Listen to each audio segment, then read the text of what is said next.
Good evening, everyone. My name is Jeff Good. I'm so happy to have you here this evening as we talk about the documentary, Ben Franklin, a film by Ken Burns. I'm so happy this evening I had with me Traci Manning from the Mahoning Valley Historical Society, and we're welcoming everybody. So before we begin this discussion, let's take a little close look at a documentary overview.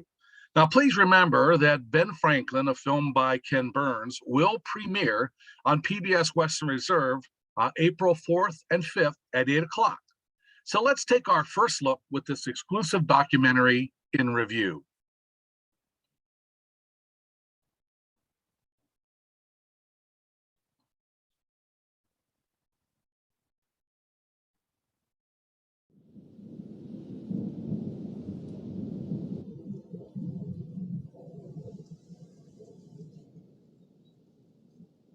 Histories of lives are seldom entertaining, unless they contain something either admirable or exemplar. Know, then, that I am an enemy to vice and a friend to virtue, a mortal enemy to arbitrary government and unlimited power. I am naturally very jealous for the rights and liberties of my country, and the least appearance of an encroachment on those invaluable privileges is apt to make my blood boil exceedingly. Benjamin Franklin.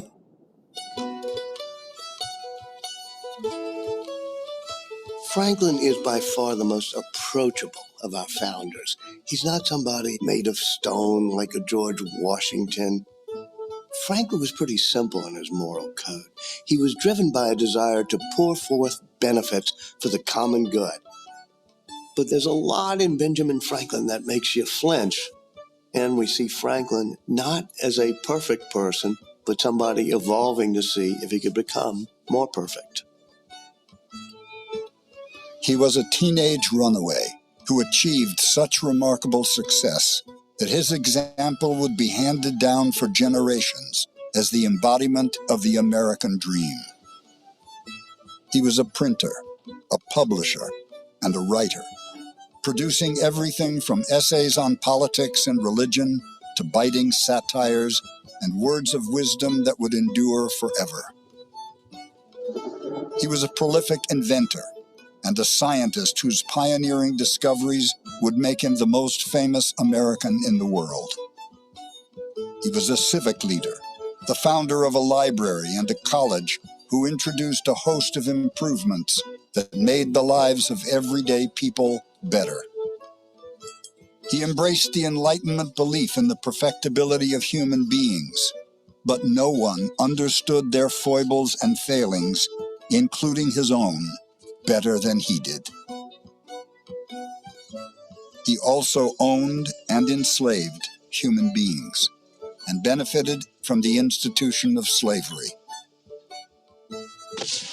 He was a reluctant revolutionary who became an indispensable founder of a new nation, helped craft the document that declared his country's independence, and then did as much as anyone to secure the victory that assured it. And he guided the complicated compromises that created his nation's constitution, then tried to rectify its central failing. He constantly remade himself, from apprentice to printer to scientist to government official to revolutionary to abolitionist. He never was finished with himself. He always thought that he was a work in progress. He could be funny and unforgiving, folksy and philosophical, generous and shrewdly calculating, broad-minded yet deeply prejudiced. A family man who spent years away from his wife and let political differences destroy his relationship with his son. He concealed those contradictions behind a carefully crafted public image. He's a Puritan who then becomes the leading figure in the Enlightenment. So he stands astride so many contradictions in his own life that he understands them, and they don't become contradictions for him. They become some seamless web of insight. He wrote so much, he wrote so well. He's somebody that we need to know about. He can put us in touch with the sensibilities of the 18th century in a way that makes it both accessible and yet captures its remoteness. Franklin is endlessly, endlessly interesting. He is the only founding father who evidently had a sense of humor, who was evidently human, who evidently had a sex life. And there's so much about him that makes him seem approachable on the one hand and superhuman on the other hand. Let all men know thee, Benjamin Franklin said, but no man know thee thoroughly. I never intend to wrap my talent in a napkin. To be brief, I am courteous and affable, good-humored, unless I am first provoked, and handsome, and sometimes witty. If you would not be forgotten as soon as you are dead and rotten, either write things worth reading or do things worth the writing. Benjamin Franklin.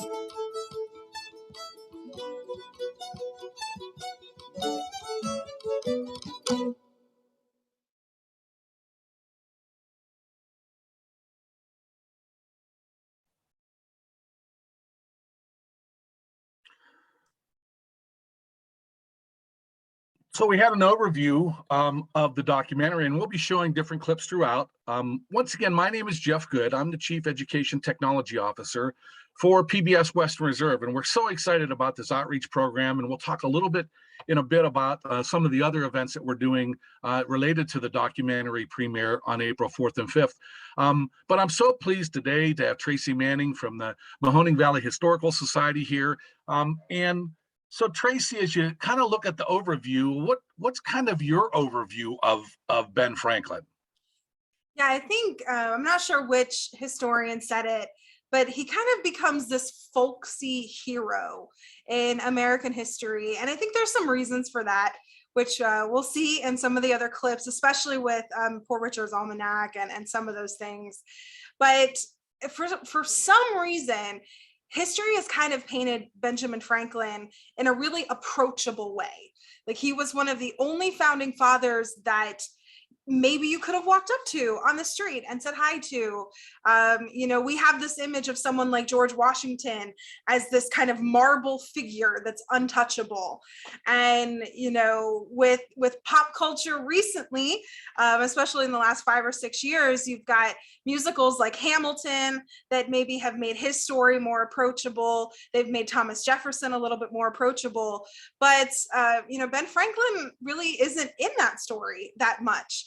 And so I think he still kind of is this folksy hero that hasn't really had his moment in the sun. And I was trying to think about his moment in the sun and if he really has had one.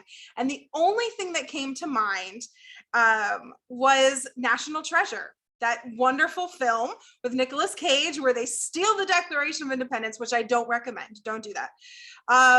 But I just remember them using the Silence Do-Good letters, that were written by Franklin. And there were so many little references to Benjamin Franklin in that film. And I think that's kind of one of the only moments that Ben Franklin has really had in the spotlight.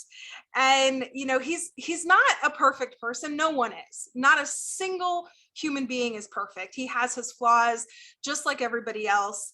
But I think that makes him more human, is that he kind of knew his flaws a bit and he put those flaws out there and he was willing to change his mind over time. And that was something that's very rare at that time and is even maybe more rare today. Someone who can say, I used to believe this, but now I believe something else, because he was a slave owner. But then he kind of became a bit of an abolitionist later in life. So yeah, I think those are some of the things that stick out to me. Wonderful. Well, hey, while we're here, we've also have a wonderful collaboration going on with the Public Library of Youngstown and Mahoning County. So let's take we talked to some folks last time, and Kelly Cotel from the library has been a wonderful resource. So before we move into our first section, that film by Ken Burns, let's check in with Kelly Cotel at the Public Library, and she's going to do a quick book review of Ben Franklin, Lives and Legacies, and that's available at your local library. And right out of that, we're going to move right into the next section that focuses on Ben Franklin's civic contributions. So stand by. We're going to go talk about a book. We're going to talk a little bit more about the documentary, and then Traci and I will be right back after that. Benjamin Franklin, The Lives and Legacy series by Edwin S. Gustad. Here is truly one of the most extraordinary lives imaginable. A man who, with only 2 years of formal education, became a printer, publisher, postmaster, philosopher, world-class scientist and inventor, statesman, musician, and abolitionist. This book presents a chronological account of all these accomplishments, delightfully spliced with quotations from Franklin's own extensive writing. Along the way, we learn about Franklin's personal life, including Franklin's thoughts on such topics as religion and morality. And I'd like to share with you this section from the book. Franklin had only a certain time on this world stage, 1706 to 1790, but he made the very most of this time in service to politics, to science, to literature, and one might be so bold as to say, to the welfare of humankind. One takes no great risk in getting to know Benjamin Franklin much better. The risk, rather, is in missing the opportunity to walk beside so amiable, so generous, and so wise a companion. So this book is a very quick and lively read. So if you want to deep dive into Franklin's life but are short on time, this one is a brisk 125 pages. All the important highlights, what makes Franklin Franklin, are certainly included, as well as much of Franklin's own words and writings. Easy for non-historians to understand, might also be a good fit for teens. It's a Cliff Notes version, so to speak, for the serious Franklin fan about to dive into his other big biographies.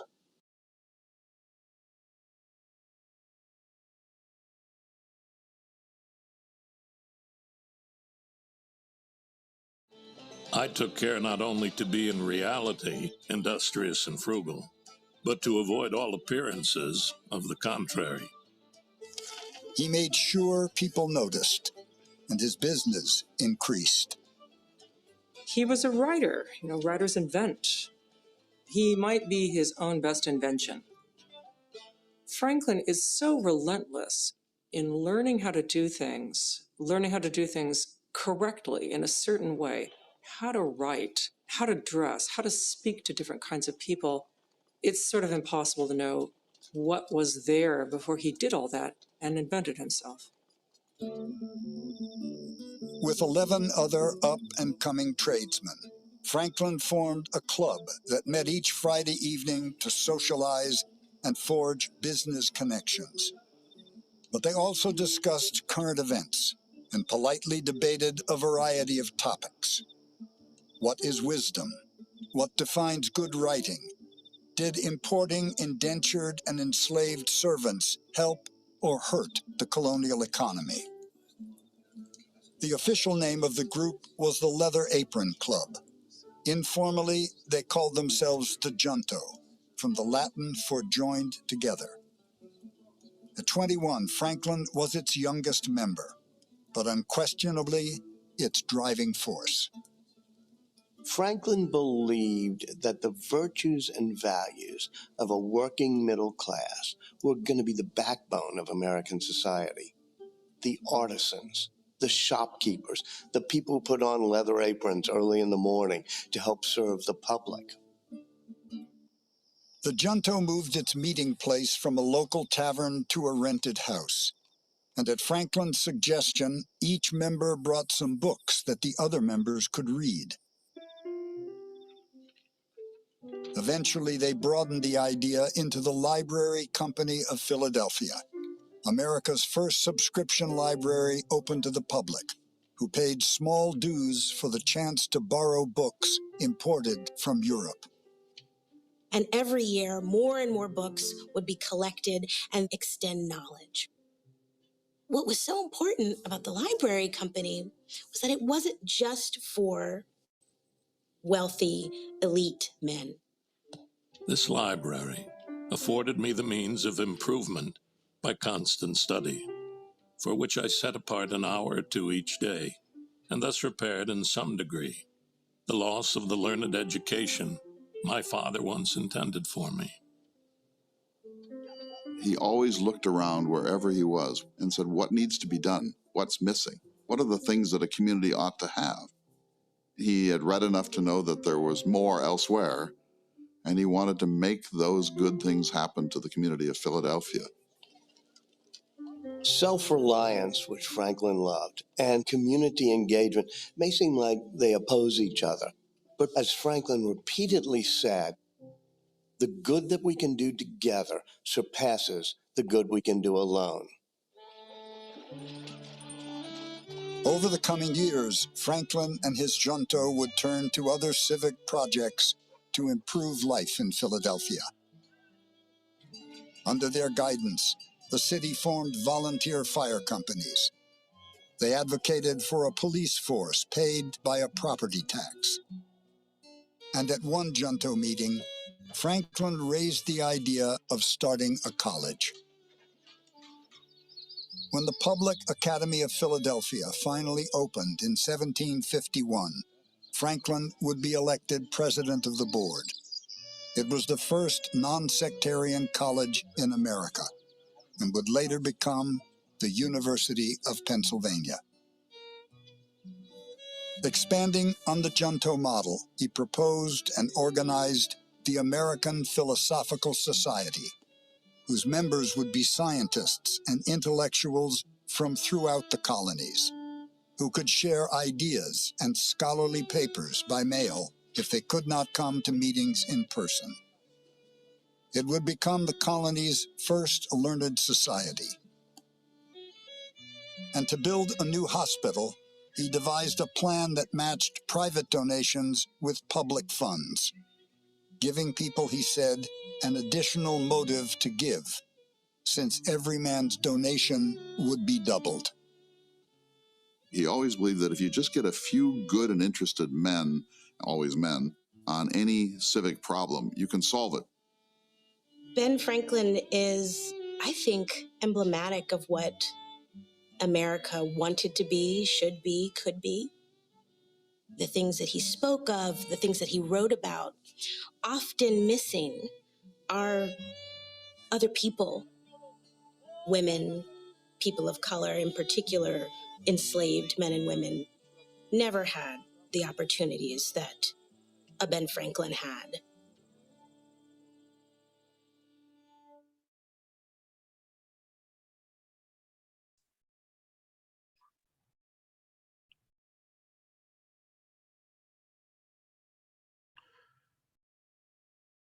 So as we review this part of documentary as Franklin as a civic leader, boy, there's a lot of different things that jump out, don't you think, Tracy? Oh yeah, yeah. For me, it's kind of the dichotomy of the time he was living in, that he's coming out of this working class society. He sees the importance of this middle class that's emerging.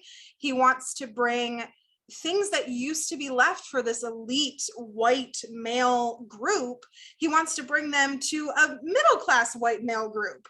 So it's, we see this like little step of progression, but like we saw there at the end of that segment, there are still massive portions of this population being left out of the discussion.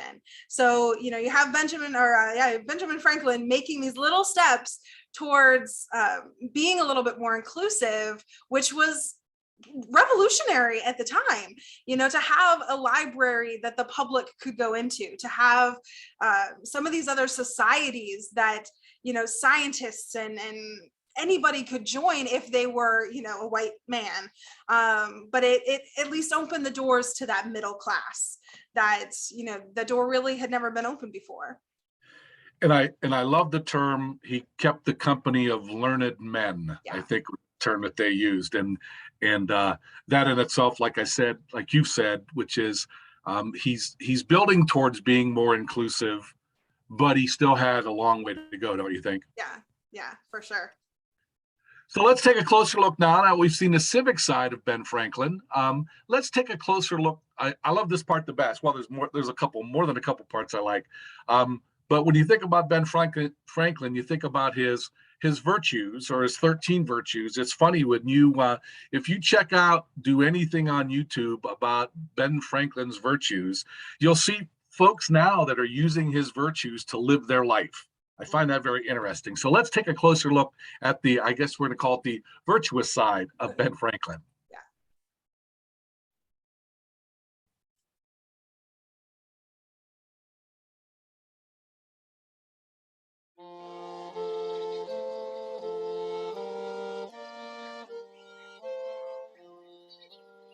Franklin's exposure to the writings of Europe's Enlightenment thinkers had led him to reject most of the Puritan teachings of his family's church in Boston.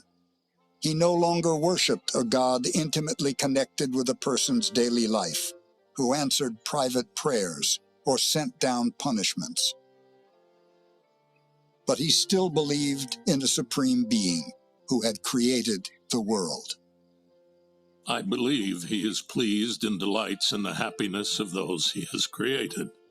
And since without virtue man can have no happiness in this world, I firmly believe he delights to see me virtuous. A virtuous heretic shall be saved before a wicked Christian.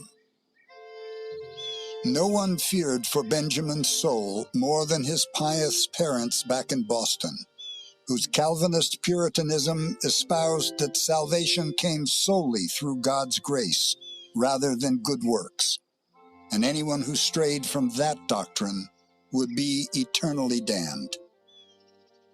Benjamin, for whom tolerance was becoming central to his evolving beliefs, tried to explain himself.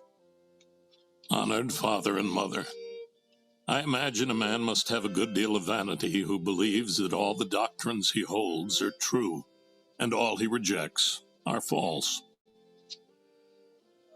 I think vital religion has always suffered when orthodoxy is more regarded than virtue. And the scripture assures me that at the last day we shall not be examined by what we thought, but what we did.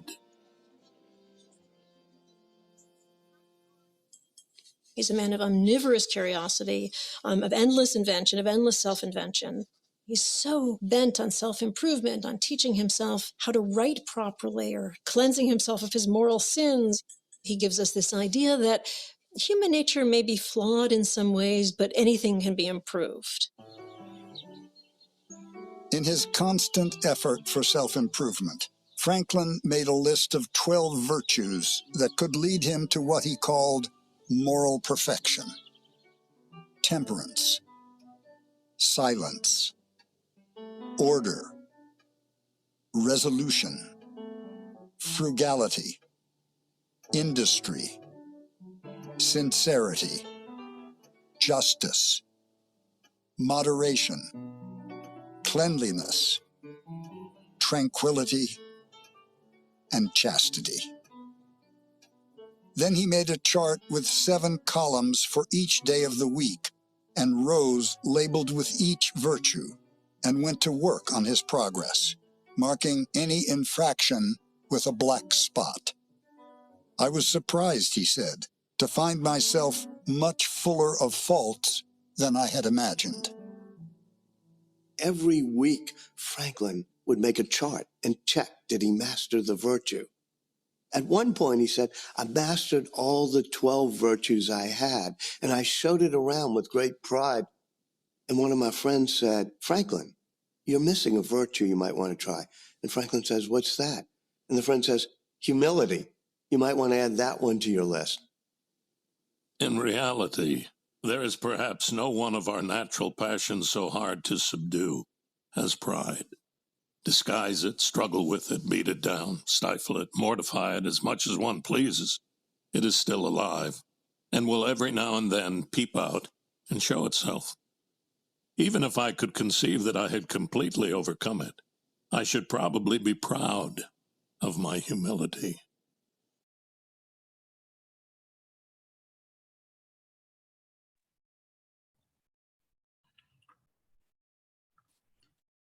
So as we look at Ben Franklin and his virtuous side, I think, for lack of a better term, one of the things I think that we all have that friend, right, Tracy, that we do some really great things.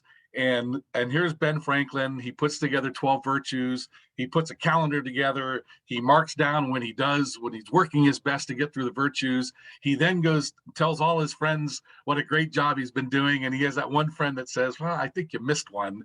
By telling us all this, you kind of missed the humility side of it. I like that part the best. Oh, yeah. Yeah, I think that's the humility one, I think, is one that we all probably have our moments with.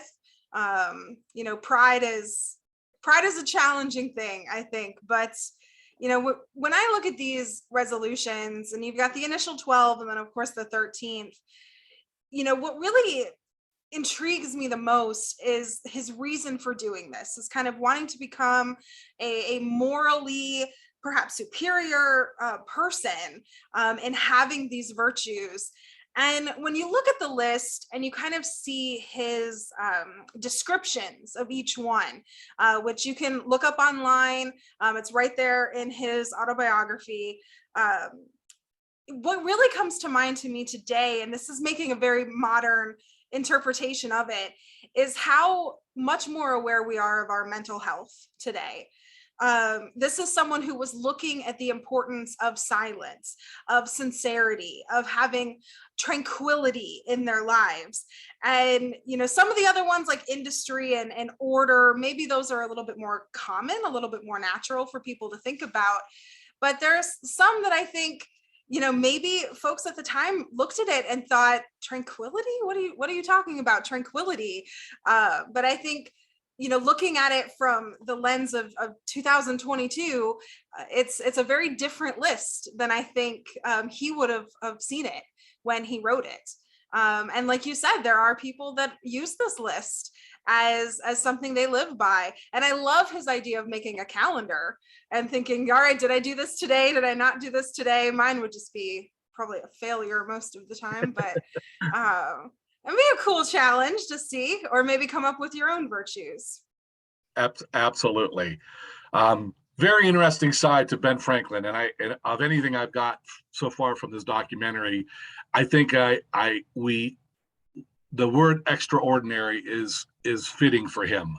And as we talk about Ben Franklin, we'll continue our look into the documentary. Let's take a closer look at Ben Franklin, the publisher and the humorist.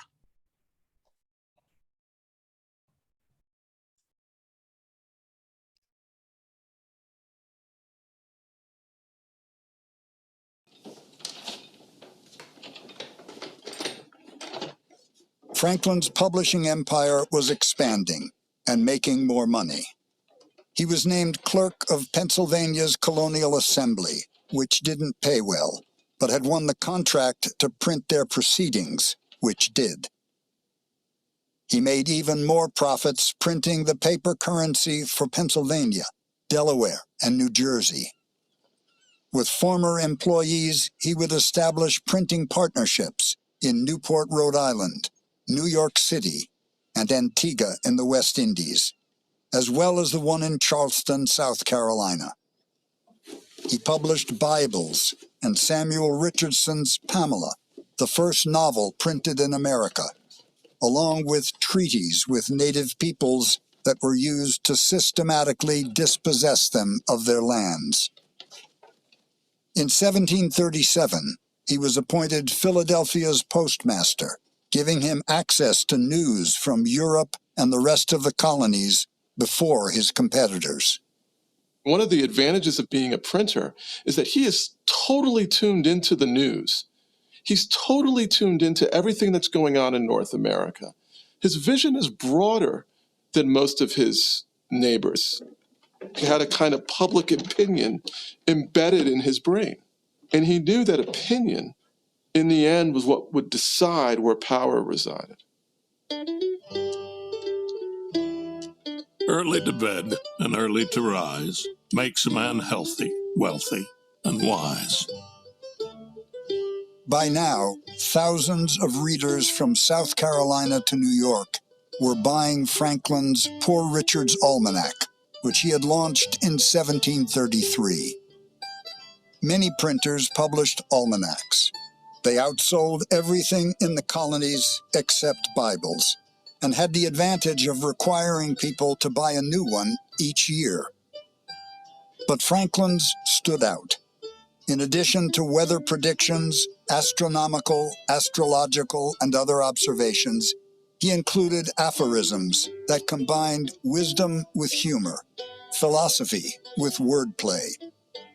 All of it was ostensibly written by the hapless Richard Saunders, who claimed he was writing his almanac simply because his wife threatened to burn his books if he didn't earn something from them. Franklin got this from his reading of Jonathan Swift. Swift had produced the Bickerstaff Papers, which was a parody of the almanac, and Franklin decides to incorporate this style into Richard Saunders, and it was genius. People go to almanacs for all sorts of important things, when to plant potatoes or peas, what's the best time to harvest. But they stayed because these fillers were funny, witty, and useful. Fish and visitors, poor Richard wrote, stink in 3 days. He that lies down with dogs shall rise up with fleas. God helps them that help themselves. Haste, he said, makes waste, and lost time is never found again. God heals, and the doctor takes the fees. A countryman between two lawyers is like a fish between two cats. The greatest monarch on the proudest throne is obliged to sit upon his own arse. Franklin is endlessly quotable. You could live your life, I think, in Franklin aphorisms, most of which we should say are stolen from other people, but slightly reworked. So in Franklin's version, they're in a better form. 3 can keep a secret if 2 of them are dead. I think one of Franklin's great inventions is that American style of homespun humor. Somebody who's pricking at the pretensions of the elite. Somebody who has sort of a Cracker Barrel sensibility. This new style of humor where people are poking fun at themselves indirectly. You see it in Mark Twain and Will Rogers and others. I think it started with Franklin.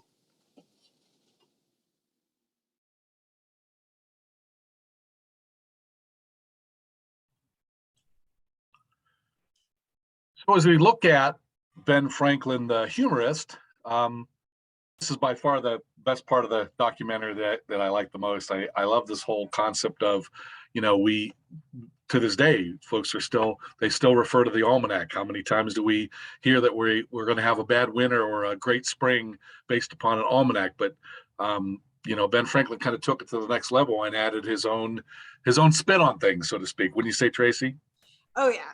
Yeah, this is, it's almost taking something that was reserved for a portion of society, but bringing it to the whole. And with something like a publication, like an almanac, this maybe was a little bit more available outside of just, the wealthy white men and this new middle class of white men. This is something that the women could read. This is something that, perhaps someone who was enslaved might get their hands on. And if they were able to read it, I can't speak to if that have ever happened, but if, certainly free people of color could get their hands on something like this. And you get these little tidbits of his quotes and his, little knowledge, and you get that humor. And again, like I said at the beginning, he's one of those founding fathers that feels approachable. And this is probably the thing that makes him feel the most approachable. When we think about someone and electricity and the kites and the keys, that doesn't seem approachable. But someone who can say something like, if you lay with the dogs, you're going to wake up with fleas, that's approachable. That's something we can all kind of relate to for sure. I love the quote of my favorite is, wish not so much to live long as to live well. And I think, our previous conversation about the virtues, that speaks volumes of Ben Franklin. What he really wanted to strive to be is not so much living long, but living well. Yes. Yeah, I think one of my favorites is when he says, love your enemies, for they tell you your faults. That's something I keep with me all the time, is that, the people we don't like or the people we have problems with, so many times are just reflecting the things about ourselves that, we don't like and that we have conflict within ourselves. So yeah, he's kind of a brilliant guy, isn't he?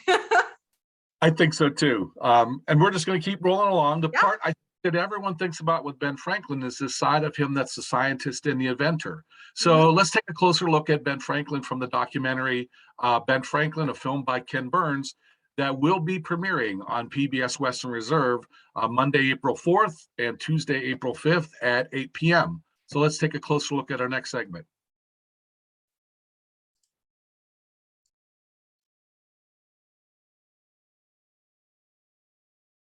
Despite his lack of a formal education, Franklin had turned himself into an influential writer and thinker.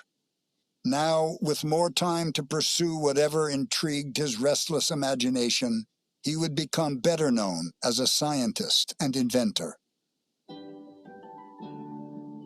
He studied the Earth's rotation, conducted experiments showing that dark cloths absorb more heat than bright fabrics, and became fascinated by the human body's circulatory system. He loved anatomy. He loved botany. He loved the way leaves had veins. He was most curious to know everything you could know about everything that was possibly knowable. Wanting to know everything is the key to his creativity. He observed weather patterns and correctly deduced that the coastal storms now called nor'easters actually moved in from the south. For an ailing brother, he fashioned a more comfortable catheter. And he designed a metal stove to fit into a hearth, improving on the ones many German immigrants were using. Franklin's radiated more heat out into the room and had an opening for those who still wished to bask in the fire's glow. An iron worker who was a fellow Junto member began manufacturing them, and they sold for £5 each throughout the Northeast. When Franklin was urged to take out a potentially lucrative patent on his invention, he declined. As we enjoy great advantages from the invention of others, we should be glad of an opportunity to serve others by an invention of ours. And this we should do freely and generously. But nothing he did as a scientist would do more to serve others and bring him more fame than his work in the fledgling field of electricity. I never was before engaged in any study, Franklin wrote, that so totally engrossed my attention and my time. Franklin had become interested in electricity, which at the time was certainly not understood, but it was also sort of a parlor trick. People would come in with a glass rod and some silk and shock each other and lift pieces of paper. He and his Junto friends staged electricity parties in which they used a charge to ring bells and make a toy he called an electrical spider jump around. Men and women exchanged electrical kisses. Franklin also electrified a gilt-edged portrait of King George II that created what he called a high treason shock if someone touched his crown. He used a more powerful shock to kill a turkey and reported that it seemed uncommonly tender compared to one slaughtered the conventional way. He kept saying we have to find useful things to do with this electricity. He said one of the only useful things in his first year of experiments was that he would get shocked and knock him down. And he said electricity was useful for making a vain person humble. As his studies turned more serious and he began documenting his observations, he came up with new terms to describe electricity's mysterious properties. It had two charges, he wrote, positive and negative, and it could travel by what he called a conductor.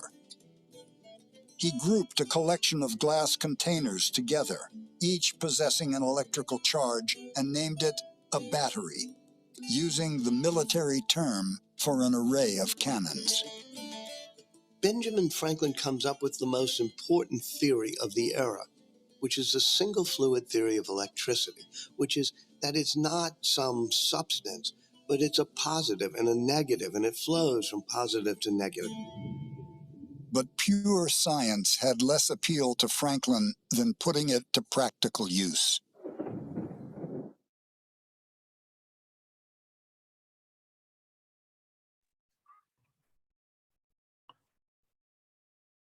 So as we look at Ben Franklin, the scientist and the inventor, we see he does many things along the way. They touch on, and the documentary will cover a little bit more. I find it interesting and very fascinating, especially along the lines of the electricity. We did a class at OWOW this weekend with a group of families, and we talked about kites and electricity. And one of the things that the documentary brings out is, at the time, the whole concept of electricity was an amazing discovery, so to speak, and really of all people, made him an international rock star, for lack of a better term.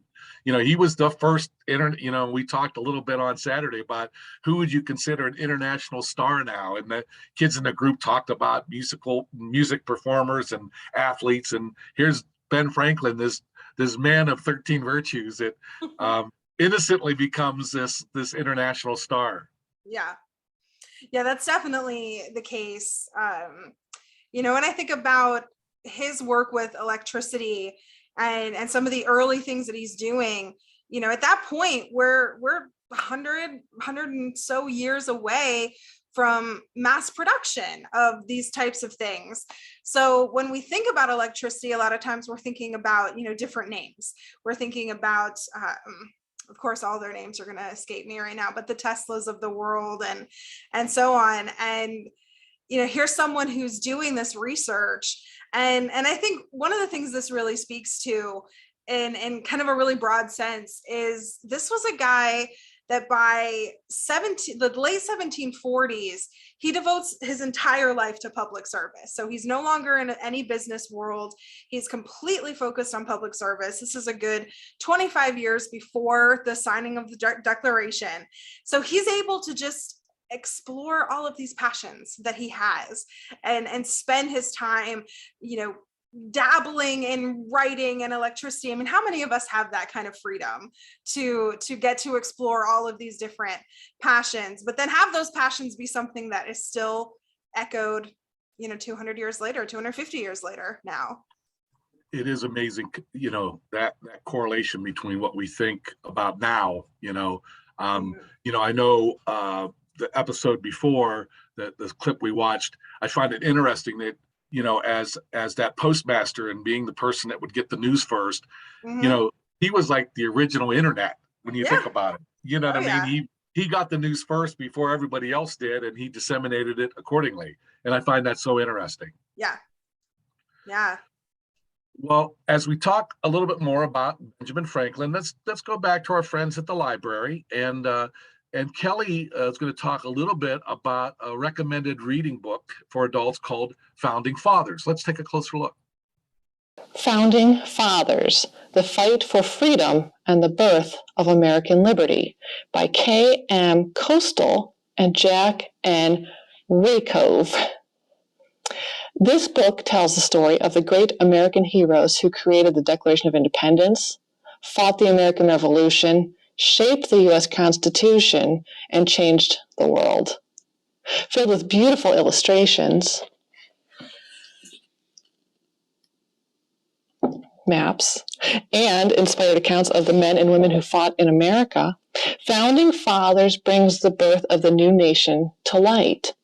The era's dramatic events are punctuated with lavishly illustrated biographies of the key founders who shaped the very idea of America: Alexander Hamilton, John Adams, Thomas Jefferson, George Washington, James Madison, and of course, Benjamin Franklin. An ideal book for history buff and student alike.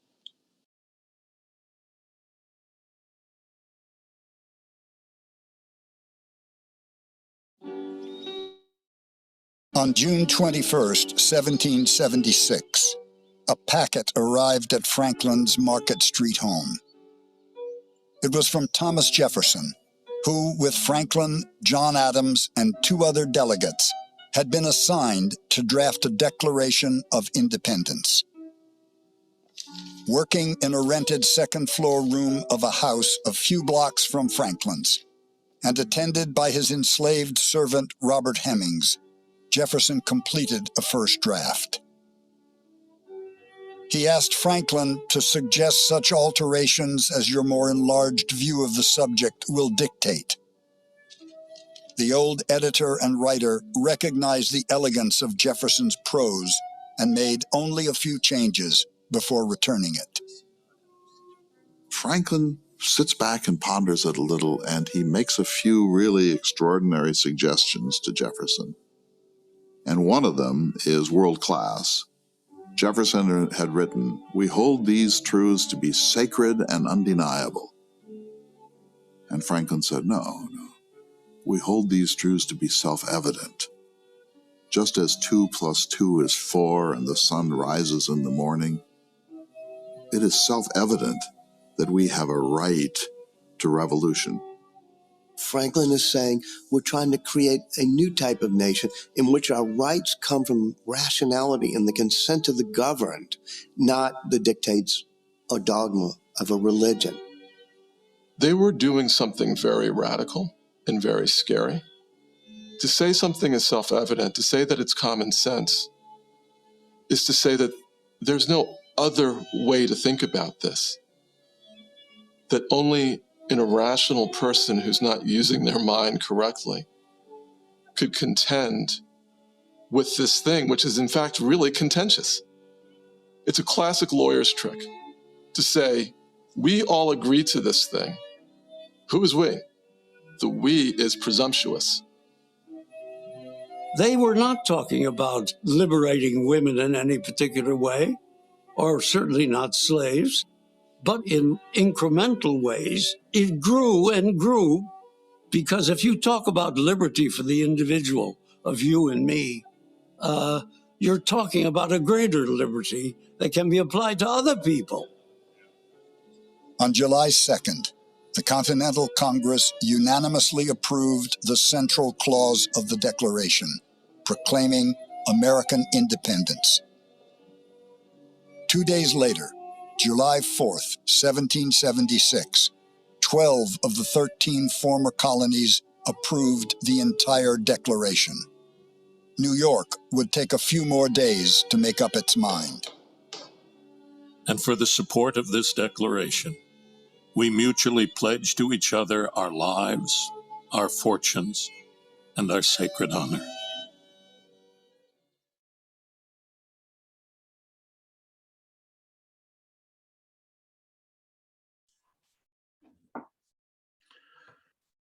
So as we look at this section, we really start talking about Ben Franklin's involvement with the Declaration of Independence. Mm-hmm. And with that, I enjoy some of the subtle changes that he made, but the subtle changes were dramatic in some respects, don't you think? Yeah, I think, you really taking out the word sacred is what I think made this so revolutionary as well. And I've said that word a few times, but what Jefferson wrote was so beautiful. And I love that they're saying that Franklin, he didn't want to mess with that. He respected Jefferson's words, but he disagreed with that word sacred and undeniable. And by saying it's self-evident, it's that our rights come from us. They don't come from a God. They don't come from a monarchy. They don't come from a single source. They come from all of us. And you almost can't even imagine how different this country would be if that change hadn't happened. We hold these truths to be self-evident. That's just, we know that this is true. We know it because it's inherent within us and not given to us by someone else. So that's, I think, such a vital change to the Constitution, or to the Declaration, excuse me. And I mean, honestly, in some ways, it really changes the entire tone of how our powers as people originate. And of course, like they said, this is at a time where it's white men who are the only people having any part of this discussion. But I do agree with what the one historian said, that if liberty can happen to one group, then it has the potential to happen to other groups. So this is a nation that isn't going to be controlled by a faith. It's not going to be controlled by a king or a queen. It's going to be controlled by its people. And that was so different at the time, completely unheard of. And yeah, I do agree that, freedom for one group meant at least it was possible down the road for freedom for others.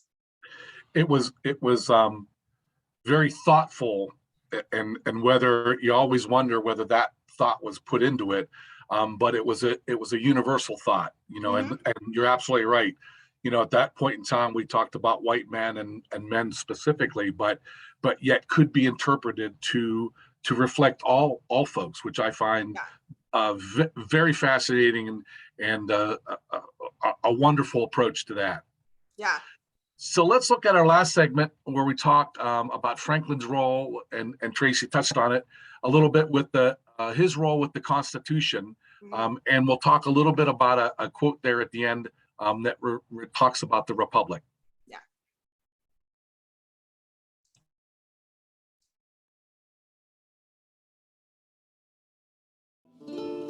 One of the thorniest issues was how Congress would be apportioned.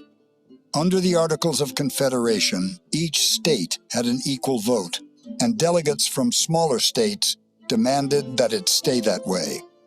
Larger states, which would be contributing more in taxes, wanted Congress to be based on population. Franklin was placed on a committee to find a workable compromise. And finally, Franklin gets up and he says, when we were young tradesmen here in Philadelphia, we had a joint of wood that didn't quite fit. We'd take a little from one side and shave from the other until we had a joint that would hold together for centuries. And his point was that compromises may not make great heroes, but they do make great democracies. As the impasse over apportionment threatened to derail the convention, Franklin began inviting important delegates to his home, where they could socialize in the late afternoon under the branches of his mulberry tree and try to find common ground. They discuss science. They discuss the things they're talking about that they have to compromise on. And he helps cool the passions of that hot summer under the shade of his mulberry tree. In the end, a compromise was reached. Each state would have the same number of senators, 2, chosen by their legislatures. The members of the House of Representatives would be elected by voters, white men only, and each state's share would be based on its population. To mollify the southern states, their populations would include their number of enslaved people. But each of those human beings would be counted as only 3/5 of a person. They can't talk about slavery directly, and the word slavery is never mentioned in the document itself. The difficult fact to accept is that the Union is only possible if it includes the South. And the states south of the Chesapeake are committed to slavery, especially Virginia and South Carolina. If you did the moral thing in the summer of 1787 and took a clear stand and insisted on it, the Constitution would have never passed. It was a tragic compromise, obviously, for many populations in the United States who had no party to this agreement. They had never agreed that they would be represented in this way. And so the compromise looks especially compromised in those terms. This is America's original sin, and they know it. Nobody in the convention or at that moment talks about slavery as anything other than a necessary evil. The original sin of slavery was more than just simply compromising. The original sin of slavery began, at least for these colonists, years before. For Franklin, unity and compromise was the only thing that could make this new nation move forward. Without it, it would be a failed journey. American democracy would not develop without it. And for that reason, Franklin, as well as others, sidestepped the issue of slavery. On September 17th, 1787, the delegates gathered to vote on the proposed Constitution. Benjamin Franklin made the motion for its adoption. I agree to this Constitution with all its faults, if they are such, because I think a general government necessary for us. I doubt, too, whether any other convention we can obtain may be able to make a better Constitution. For when you assemble a number of men to have the advantage of their joint wisdom, you inevitably assemble with those men all their prejudices, their passions, their errors of opinion, their local interests, and their selfish views. From such an assembly, can a perfect production be expected? It therefore astonishes me, sir, to find this system approaching so near to perfection as it does. And I think it will astonish our enemies, who are waiting with confidence to hear that our counsels are confounded, like those of the builders of Babel, and that our states are on the point of separation, only to meet hereafter for the purpose of cutting one another's throats. Thus, I consent, sir, to this Constitution, because I expect no better, and because I am not sure that it is not the best.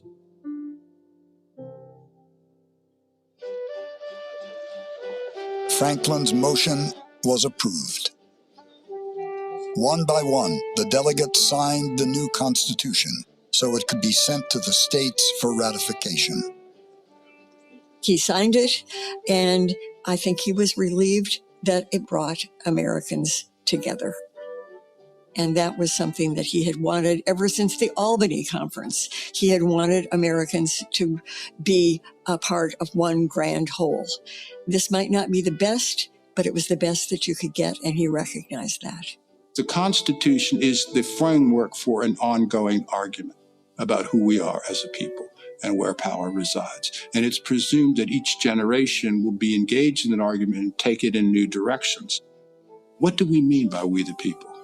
And certainly we mean a lot more people now than we did then.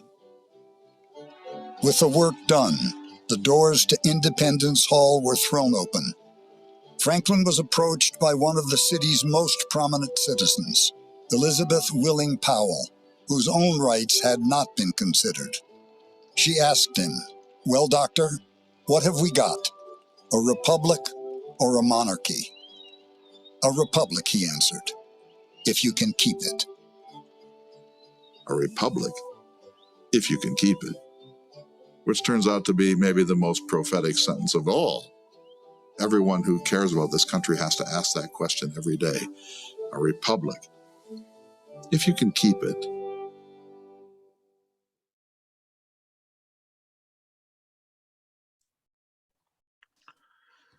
So Traci, some final thoughts as we wrap up our evening here, and a couple more. We want to talk a little bit about the library, and they've got a segment coming up here in a second. So some final thoughts. I think for me, the big thing that stands out, there's kind of two things that I take away from this segment. He's stating that he feels the states are on the verge of separating. And it's less than 75 years later that they actually do.